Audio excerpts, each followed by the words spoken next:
All right, what's going on, guys? It's Luke here. We're going to run through this trade recap. We had one trade today. We ended up taking on eval and making a quick 1500 on this eval. I'll run through why I didn't take it on funded, but this is the execution. It's really small in and out trade right here.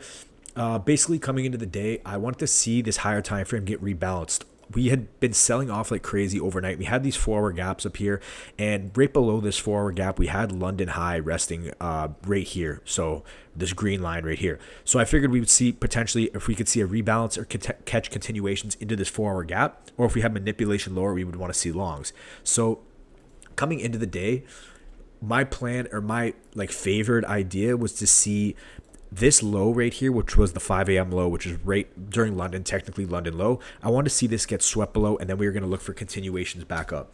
But off market open, we end up getting this initial sell-off down here, and we get this manipulation right here. And what happens is we end up continuing to hold this 15-minute bullish fair value gap from the left right here. And obviously we have this manipulation lower. ES does the pretty much the same thing. I'll go over to ES and show you guys what ES was looking like. ES comes down, manipulates, and holds within this 15-minute first presented fair value gap.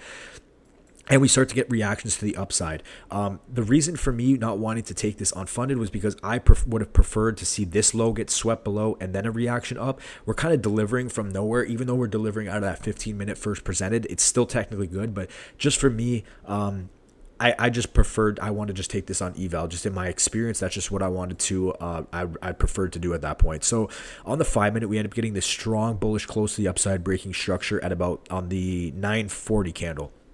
And then from there, we did this in voice chat, by the way. So if you guys want to join, link will be in the pinned comment for the Discord. So if you guys want to join when I do this, link will be there. And I said if we got a 3-minute continuation, I was going to be looking to take longs into London high, which is right here, and into this 4-hour gap.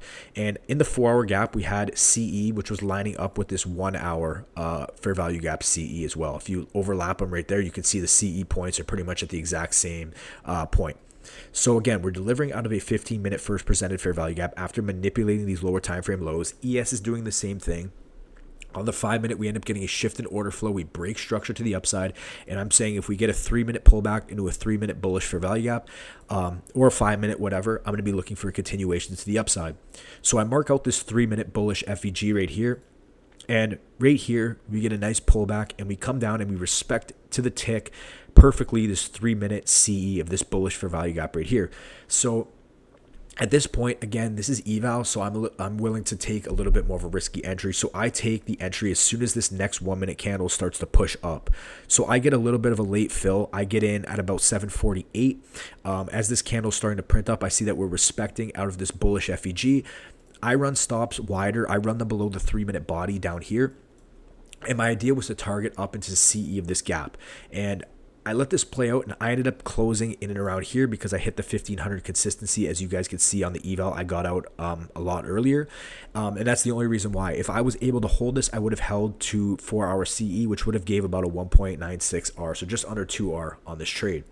So I'm going to run through it again really quick. Again, we have a clear draw on liquidity at London high up here once we start to recover bullish right here, and it's resting below this 4-hour gap. We have CE, which is lining up with the 1-hour CE. So these are clear targets where price can come up, rebalance on the higher time frame, and then continue down from there.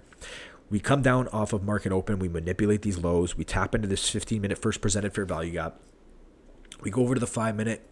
5-minute break structure to the upside. We get a retrace. We retrace into a continuation confluence, which is this 3-minute bullish FEG.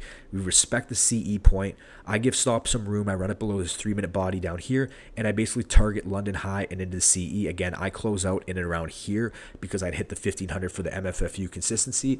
But I would have ideally, if I was taking this on a funded or something, I would have held up to the CE point over here. Again, I would have preferred though to take this on a funded if we swept out this 5 a.m. Low down here and then see the reaction up.